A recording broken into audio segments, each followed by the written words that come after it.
কি হয়েছে? এই, good morning. Good morning Madhuram, good morning. দেখ কানগুলো দেখ। উঠে গেলি সকাল সকাল? দিদিভাই কই? দিদিভাই কই? তোর দিদিভাই কই? ও ওইদিকে আবার দেখাচ্ছে। এই যে দিদিভাই ঘুমাচ্ছে। দিদিভাই আজকে এখনো উঠিনি। দিদিভাই ছোনা ছোনা হয়ে গেছে, আজকে উঠিনি। ঠান্ডা ঠান্ডা আছে, বাইরে বৃষ্টি হচ্ছে। বাবলে দিদিভাই আলসি ভাঙছে। বিছানাপাতি আমার ঘুম থেকে উঠলে জঘন্য অবস্থা হয়ে থাকে। আর এই যে চক্রম উঠে গেছে। চক্রব্রো চলো, বলো সব কিছু গুছিয়ে গেছে নিয়ে আবার আসছি। Tata tata tata tata tata. কটা বাজে দেখি দিয়ে এখন আমরা উঠছি। আর 8:40। চলো। Hello everyone, good morning. তো দেখতেই পেলে উঠে গেছি। মাম্মাম ঘুমাচ্ছিল, তো চলো মাম্মাম এখন উঠে গেছে। বিছনাপাতিগুলো আগে গুছিয়ে নিই। আজকে এই ভিডিওটা আমি পোস্ট করতে একটু হয়তো দেরি হবে। এটা রেমালের, যেদিনকে রেমাল আসার কথা ছিল ওই দিনকার সকালের ভিডিও। ওই দিন থেকে ভিডিওটা এডিট করে আমি রেখে দিয়েছি। পোস্ট করতে হয়তো দেরি হবে, কারণ নেটওয়ার্ক কানেকশন এখানে প্রচুর সমস্যা হচ্ছে। তো বাইরের অবস্থা দেখো, রেমাল আসবে পুরো বোঝাই যাচ্ছে। মানে মেঘ, ঘন মেঘে আকাশ ছেয়ে গেছে। আর কি জোরে হাওয়া বাতাস বইছে দেখতেই পাচ্ছ। তো চলো আগে ঝটপট ব্রেকফাস্ট করে নিই, আজকে রবিবার বলে কথা।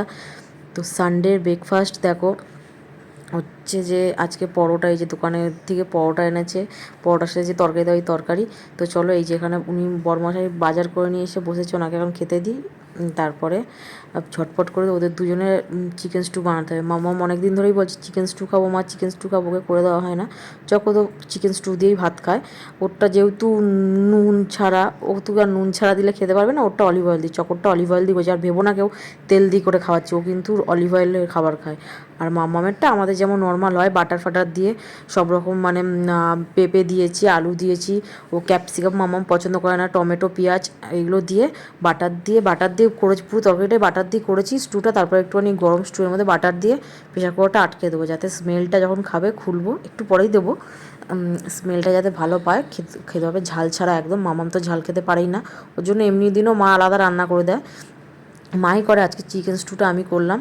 তো চলো এখন গিয়ে এই যে চকর, এই তলার বাটিটাতে চকর চিকেন রাখা রয়েছে। অনেকটা চিকেন এনেছিলো, তাই জন্য রেখে দিলাম ফ্রিজে। ও কালকে তো যেহেতু চিকেনই খায়। আর মামামের বাটারটাও রেখে দিলাম। আর মাম্মাম এখানে কি বক বক করছিল দেখো। আর এখানে এক গাদা জামা প্যান্ট, যেগুলো ধুয়ে সকালে মেলা হয়েছিল, বৃষ্টি চালু হয়েছে সেই কারণে এখানে রাখা রয়েছে। আর পুজো টুজো দেওয়া গেছে, সেগুলোই তোমাদেরকে দেখাচ্ছি। তো দেখো বাইরের আপডেট, একটু একটু বৃষ্টি পড়ছিল, এখন একটু কমেছে। এই যে বড়মশাই গাড়িটা রেখে দিয়েছে, বললাম ঢুকি দাও, বলছে না আজকে বৃষ্টিতে গাড়িটা ভেজাবো। ভেজাক, তার গাড়ি, সে বুঝবে। কদিন এই গাড়ির ব্যাটারি বসে গেছিলো, গাড়ির ব্যাটারিটা চেঞ্জ করে নিয়ে এলো, ওর মানে কোনো যায় আসে না। আর বাইরে জামা প্যান্টগুলো ঘরে মেলেছি, এত বিরক্ত লাগছে না কি বলবো, সারা ঘরে জামা প্যান্টের গন্ধ একটা হয়ে যায়, ভালো লাগে না আমার যেন। আর এই যে চকোবুড়ো, ওই জানলা দিয়ে দিদিভাই বাইরে বেরিয়েছে। আজকে খাবি তুই মার? তুই কেন বাইরে বেরিয়েছিস? তো দাঁড়া, দুপুরবেলা তোর বাইরে বেড়ানো, ঢোক ঢোক। আবার একটা হাতে কি নিয়েছে ওটা? তাড়াতাড়ি, খুব সাহস পেরেছে না তোর? ঢোক তাড়াতাড়ি, তাড়াতাড়ি আয় বাইরে। এই দেখো এখানেও জামা প্যান্ট ভর্তি, ঘরের দড়িতে জামা প্যান্ট ভর্তি। এই বৃষ্টি হলে সব ভালো লাগে আমার, এই জামা প্যান্ট মেলতে আর ভালো লাগে না। এই যে আমি নিজেকে একটু দেখে নিলাম, পুরো ভূতনি লাগছে। তারপর চকোবুড়োর ভাত নিয়ে চলে এসেছি। আমি চকোবুড়োই করে দিয়েছি ওকে। চকোর নাম আসলে আমি চকোবুড়ো করে ডাকতে ডাকতে না চকোবুড়োই হয়ে গেছে। তো চলো চকোবুড়োকে চিকেন স্টু দিয়ে ভাত মেখে দেবো। দেখানো ওয়েট বলছি, এখন আর কথা শোনে না। আগে ছোটোবেলায় যদি একবার বলতাম ওয়েট, ও কিন্তু চুপচাপ বসে বলতে, বসবে কি বসবে না ভাবছে, মানে ও শুনবে না প্রথমে। বসছে দেখা, তেড়ে আসছে, ওর বসছে, মানে ও এখন ওর খিদে পেয়ে গেছে খুব জোর। তো চলো ওর সাথে ইয়ার্কি না করে খেতে দিয়ে দিই, খাবার নিয়ে ইয়ার্কি করতে নেই। ওর তো খিদে পেয়েছে, দেখো বসবেই না কোনো মতে। বলছে দুধ ছাই তোমার ওয়েট, তোমার কথা আমি শুনছি না, তুমি আগে আমাকে খেতে দাও, তারপরে তোমার কথা শুনবো। আমি কিন্তু এখন বড় হয়ে গেছি মা, একদম তোমার কথা শুনছি না আমি। ছোট ছিলাম, তুমি আমাকে সব কথাই উঠিয়েছো বসিয়েছো। তো এই যে বুড়ো বাচ্চাকে খেতে দিয়ে দিলাম, বুড়ো বাচ্চা খাক।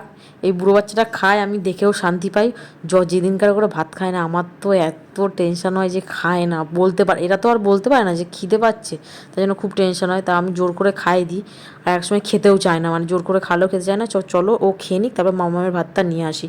তো এই যে মামামের ভাত নিয়েও চলে এসেছি। মামামে বললাম আমি চিকেন স্টু করেছি একদম, ওর জন্য আলাদা করে, দুজনের তো আলাদাই। তো চলো মামামকে খাইয়ে দেবো। মামাম এখানে ঠাম্মির শাড়ি পরে কি করছিস তুই? তুই কি করছিস? কি করছিস? আমি তো বসে আছি গো। শাড়ি পরে কি হচ্ছে ঢং? খেলছি একটু। তুমি বউ সেজেছো? হ্যাঁ। সোনা বাচ্চা, এটা বউ সেজেছো, আমার লক্ষ্মী মা। তো চলো, তুমি আজকে কি দিয়ে ভাত খাবে? চিকেন দিয়ে। চিকেন স্টু দিয়ে। তুমি অনেকদিন ধরে বলছিলে তো মা চিকেন স্টু বানিয়ে দাও। হ্যাঁ। তোমার কেমন লাগে চিকেন স্টু খেতে? ভালো লাগে। তো চলো খাই দিই মাম্মামকে, তারপরে আবার আসছি। এই যে তুই আমার বসে থাক চুপ করে, তোর কিন্তু খাওয়া গেছে, দিদিভাই খাবে, জ্বালাবে না। তো খাওয়া দাওয়ার পরে বিকালের আপডেটটা দেখো, ঠিক এইরকম হয়ে আছে ওয়েদারটা। মানে এখনও রেমালের কোনো পাত্তা নেই। খবরে দেখাচ্ছে রাত্রি 11:30 থেকে 12টার মধ্যে ঢুকবে। আজকে রেমাল যখনই আসবে, আমি ভিডিও ক্যাপচার করব বলে ভেবে নিয়ে সিদ্ধান্ত নিয়ে নিয়েছি, তো করবই। যদি সারা রাত জেগে থাকতে হয় তো জাগবো। তো বিকালে নেমন্তন্ন ছিল, তোমাদের বলবো করে ভুলেই গেছি, বলা হয়নি। এই যে সেই বার্থডে বাড়ি নেমন্তন্ন, তো এখানে চলে এসেছি। আসতেই প্রথমে কেক জুস দিয়ে দিয়েছে। ওই যে মা লাল শাড়ি পরে, যেটা উনি আমার শাশুড়ি মা, উনি বসে আছে। আর মেয়ে একদম পাশে, মানে আমাদের বাড়ির দুটো বাড়ির পরেই আরও অনেকের নেমন্তন্ন হয়েছে। আর এটা হচ্ছে আমার জায়ের ছেলে, মানে আমার পিসি শাশুড়ির নাতি। তো এই যে কেকের সাথে দিয়েছে হচ্ছে চকলেট। এই চকলেটগুলো মানে পয়সার মতো, তাই জন্য মামাকে যদি পয়সা বেশি। তারপরে রাত্রির খাবারে ছিল ডিনার, দেখতে পাচ্ছ বিরিয়ানি, আরও অনেক কিছু ছিল। যাই হোক, যা যা ছিল আমি তুলতেও ভুলে গেছি, ক্লিপও নিইনি, কারণ আমি খেতে বসে সব ভুলে গেছি। চাটনি পাঁপড় মিষ্টি পায়েস হেনা তেনা সবই ছিল, আইসক্রিম ছিল। তো বাড়ি চলে এসেছি, দেখো এই যে আসতে মানে আধা ঘন্টার জন্য কি 15 ঘন্টার জন্য গেছি, এই অবস্থা। আর এখন এই যে এইটা দেখছো, এটা কখন বাজে বলো তো? ঠিক এখন ঘড়িতে যখন আমি এটা তুলেছি তখন বাজে হচ্ছে 2:30 সময়। সাংঘাতিক অবস্থা। আমি এটা তুলেছি, বড়মাসিকে তুলে বলছি তুমি ছাদে যাবে আমার সাথে, আমার মাথায় ছাতাটা ধরবে, আমি এই ভিডিও ক্লিপগুলো নেবো। ও তো প্রচণ্ড পরিমাণে রেগে গেছে, মানে তোমার ব্লগ করা চালু হয়েছে, তুমি এবার আমার মাথা খাবে, এতদিন করতে না ভালো ছিল। আর পরের দিন উঠে দেখি, দেখো সকালে কি অবস্থা, জল জল জল, তো গঙ্গা হয়ে গেছে। ভাবছি এখানে আজকে মামামকে সাঁতার শিখিয়ে দেবো, এই একটাই টেকনিক। মামাম সাঁতার জানে না, এই জলে সাঁতার শিখিয়ে দেবো। কী রে, সাঁতার শিখবি? হ্যাঁ। চ। হ্যাঁ যাচ্ছি, চলো। তো রেমালের ঘোর কিন্তু এখনও কাটেনি, হাওয়া বাতাস দিচ্ছে, কিরম মেঘ করে আছে দেখতেই পাচ্ছ। চলো আজকের ভিডিওটা এই পর্যন্তই, অন্য কোনো ভিডিওতে দেখা হবে। ভিডিও পোস্ট করতে কিন্তু দেরি হবে, আগে থেকে বলে দিলাম, তার জন্য কোনো রকম রাগ করবে না। টাটা, বাই, নেক্সট কোনো ব্লগে আবার দেখা হচ্ছে।